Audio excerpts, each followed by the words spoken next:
Good afternoon, Mr. Vice Chairman, members of the committee. My name is Yehuda Neuberger. Thank you very much for the opportunity to present to you today. I come in a number of capacities. I am a co-chair of an organization, Maryland Parents for Education, which work together with the sponsors of this bill to highlight the issue. I serve on the boards and committees of a number of schools, parochial and non-private and public, and deeply vested in the issue of student security. I also serve as a director and officer of the Associated Jewish Community Federation of Baltimore and the Baltimore Jewish Council, both of which are deeply involved in the community and issues of security. And you'll have an opportunity to hear from Major Keith Tiedemann, who is a security person, professional who is employed by those systems. I wanted to take a moment to thank Senator Manor for bringing it forth. Also on the House side, Delegate Pena Melnick brought forth a companion bill. I will leave to Keith and some others to talk about the particular instances of hate crimes. I'll just try to address three high-level issues for consideration by this committee. The first is just the general environment. As I sit on some of these school boards, I would not call it panic or alarm, but I would say there is an underlying sense of concern and fear. Many of our schools have visible markers of the religious nature of them.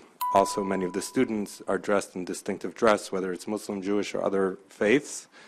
And I think it's an important part of this country and the fabric of this country, unlike perhaps in other places in Europe where people feel a need to hide their religious identity. It's an important part of our American culture, and it is something that the way we avoid getting into scenarios like you often see in Europe or other places is by acting strongly and decisively whenever there is hate, and this act is something that the state can do to show its commitment to battling hate wherever it comes up.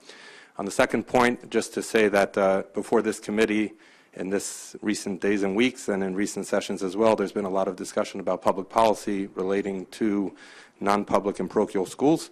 I'm hopeful that that can be, while those are valid issues and can be debated in different contexts, in this particular bill relates simply to the safety and security of the most vulnerable among us, including the young children and students in our school. And I think as a matter of our society and the type of state we wish to have, it's important that we reach out and fight back against any efforts at hate, whether it's for how we look, how we identify, how we love, or how we worship.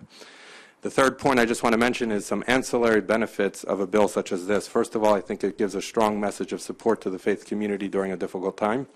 And the second point, I sit also on some national organizations involved in student safety and security, and what we have found is bills such as this often have a multiplier effect in the sense that in order to qualify for this bill, schools need to develop a proposal and submit it.